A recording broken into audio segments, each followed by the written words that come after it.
Hey everybody, Adam Savage here in my cave with a show and tell, and it's been a while since, it feels like it's been a while since I've done this kind of show and tell, and that is I have purchased a screen-used movie prop, a suit of armor, and I'm going to crack it open for you right now. I came across this online a few weeks ago. I purchased it. The people I purchased it from recognized my name on the bill of sale and we're very excited. So there's a letter in here. I also think, okay, wait, it's already in the description. So what I'm about to open is some Telemarine armor from the Chronicles of Narnia,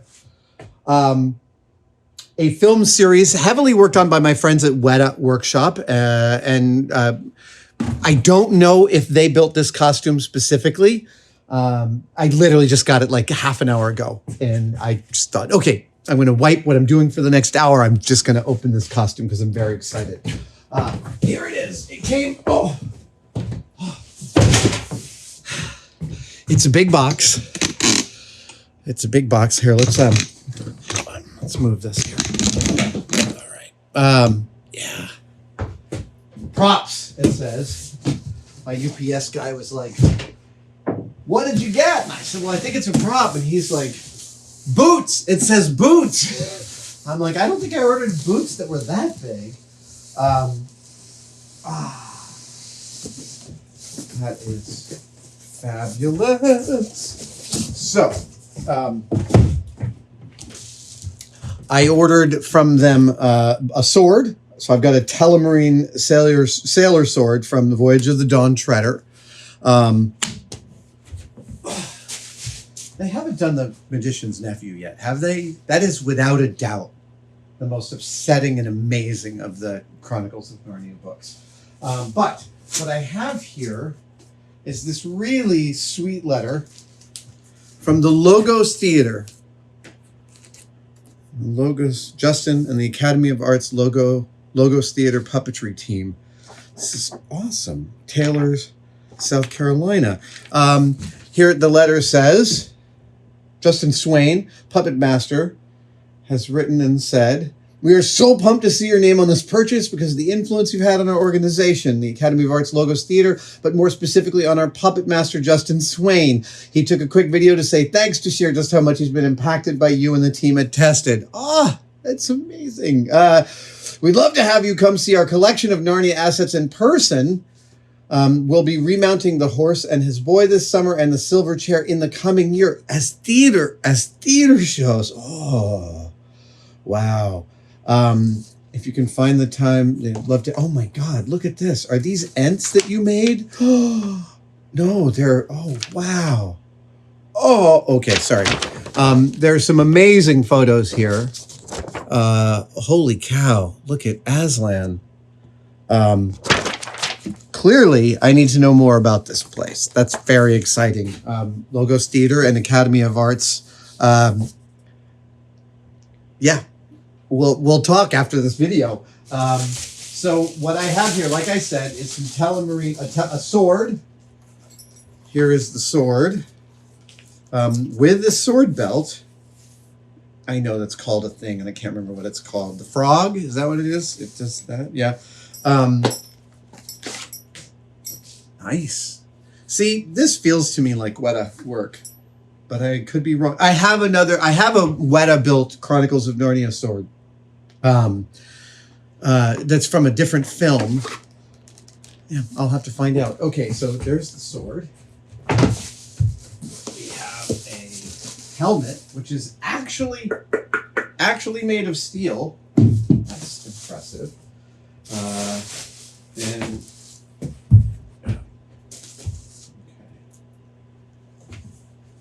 okay, a black shirt for wearing underneath it. You know I'm going to put this on. Of course I am.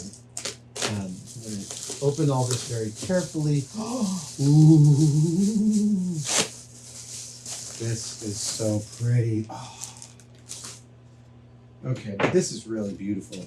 Look at that. Yeah, this looks like sprayed polyurea to me. So this is the Telemarine Mask. And it goes with the helmet and even has with it some hair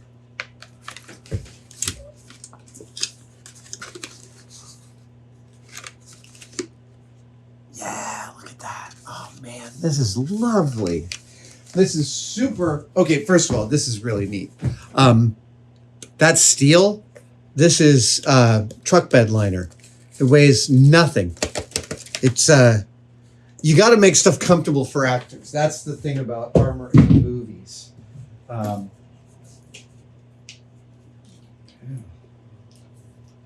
Yeah, look, it even gives me some. It gives me some hair back here. That's awesome. All right, so we've got the mask and the helmet. Got a shirt to wear. We've got a pair of gloves. Nice gauntlets. We have a pair of boots. They actually asked me my size of boots. They had several of these. See, for a movie like the Chronicles of Narnia, they may make like 60 of these suits of armor. And I'm always so happy when I can pick up such a thing. So let's see what else we got. Oh, we've got some. Oh, we have some actual riveted chainmail. Halberg. Here's a chainmail shirt. Wow.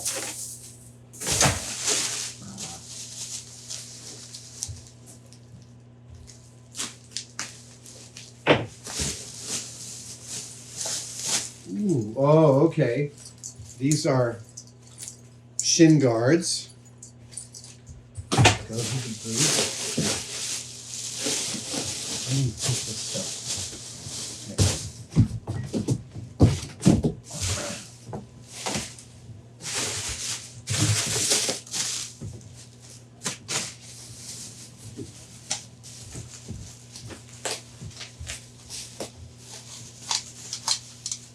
Ooh, oh, wow, I didn't expect these to be metal. These are, wow. Okay, let's crack this. That's kind of incredible. Yeah, these are, these gauntlet pieces are actually made of steel. I did not expect that. These with the colors.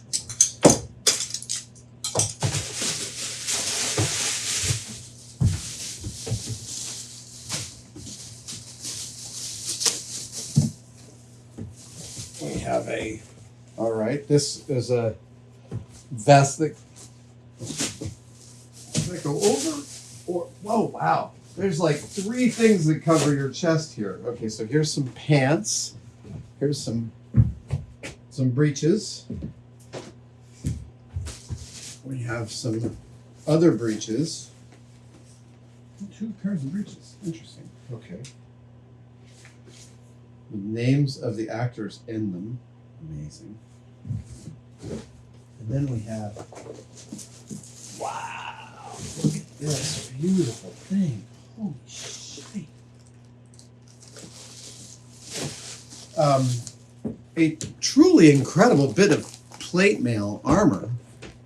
That's absolutely gorgeous. Okay, let me look up how to put this on. Oh yeah.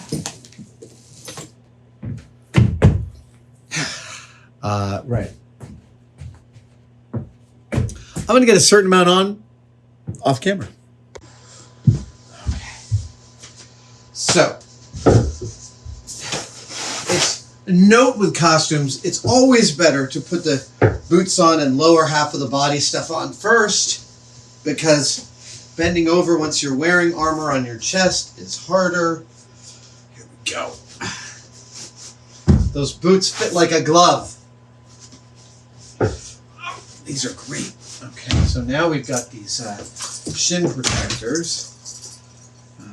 They look like if I was going to do them, I'd be, yeah, doing it like that. With a buckle on the inside.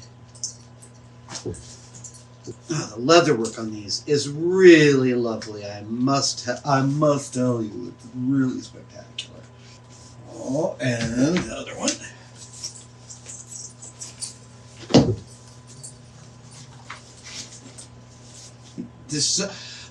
There's something about adding a piece to my collection that was made for a film in which it's been weathered and beaten up for the narrative of the film, it makes me so happy.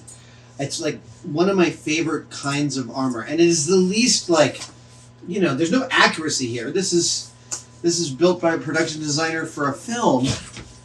I mean, right, it's the height of accuracy from the film standpoint, but it's like there's also the story inherent in the object itself, from both being part of the narrative and having the narrative of being part of the narrative. You know how much I love to talk about this stuff. Okay, so there's that. Great. Now, we put on this chainmail shirt. Oh, it's made of aluminum, but it's still really pretty heavy. Oh. Oh. Wow, excellent. Oh, beautiful. Then, there's this thing, which goes over. So wait, how does this... Oh, interesting. I see. Well, it's just that. Oh, that's very cooperative, isn't it? Yeah, it's going right. So, now we do this one. This is crazy how beautiful this is. This doesn't look like an imitation of armor. It looks like armor, honestly. And then, buckle up, Buttercup. Oh, these beautiful pieces. Just incredible. The buckles are cast white metal. They look completely custom because they all match, even though they're different sizes. Uh-huh. I keep worrying that I'm wearing a microphone, but I'm not. Okay, so now we do... right, let's get the sword on. Sword frog. So, how does this work, I wonder? Doesn't go all the way around me twice, does it?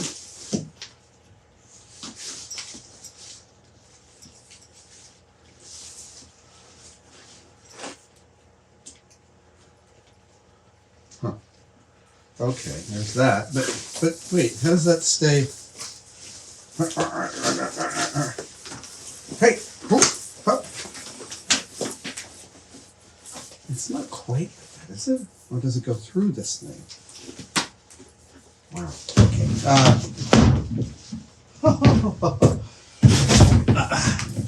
I'll figure that out by the time Norm needs to take a picture of me in this. Let's get the gauntlets on.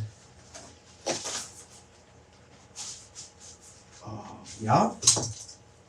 Oh my God. Could you imagine getting ready for a day of filming to dress like this? That's what I always think about. And I mean, I have, you know, it's like I got to wear my suit of Arthurian armor in Wellington with Peter Jackson and Richard Taylor. I felt like I was getting the tiniest glimpse. Meanwhile, my friend Luke is telling me what it was like to spend months in the rain for the Battle of Helm's Deep shoot. All right, let's see if I can get this on. Now that I've got one hand in a glove. All right. These are great looking gauntlets. I must say, they're really fabulous. Right?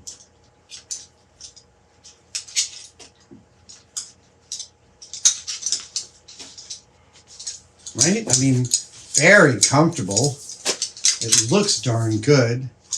I wonder if they bought some pre-made pieces and then did the acid etching after the fact. That's my question. Right after this, I'll be sending pictures of this to my friends at Weta and asking who worked on it. Oh, come on. Come on. Oh, no. This is the hardest part. The diminished dexterity of the costume inhibiting the ability to put on the costume itself. All right, gauntlets. Then we've got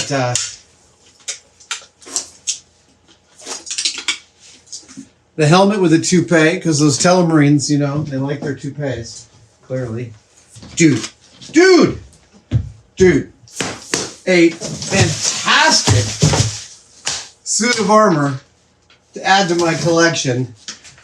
We'll get this all up and running when Norm gets here with his camera to take a picture. But until then, dude, this is a great show and tell. Oh, this is just lovely. I'm always so happy when I'm able to pick up a kind of complete uniform, screen-used uniform. The Telemarine faces are magnificent. I had no idea the armor was real. Yeah, dude, I'm ready for battle. Ready for battle. Yeah, I think that's everything. Thank you guys for joining me for this show and tell. Yeah, I think I'm even more excited than you could be. I just have a hard time imagining anyone's more excited than me right at this very second. This feels awesome. All right, time to go battle those centaurs. We're going to close this like it's an episode of Mr. Rogers' Neighborhood. Thank you so much for joining me, neighbor. I just wanted to remind you that you're special. And that I think you're awesome. Thank you guys so much for joining me for this show and tell. I don't think this is quite the end. There'll be one more dress up so we can take some dramatic photos in it. Because every costume needs a set of dramatic photos, of course. But barring that, it has been my pleasure. Oh, I love adding a new suit of armor to my collection. Thank you guys for joining. See you next time.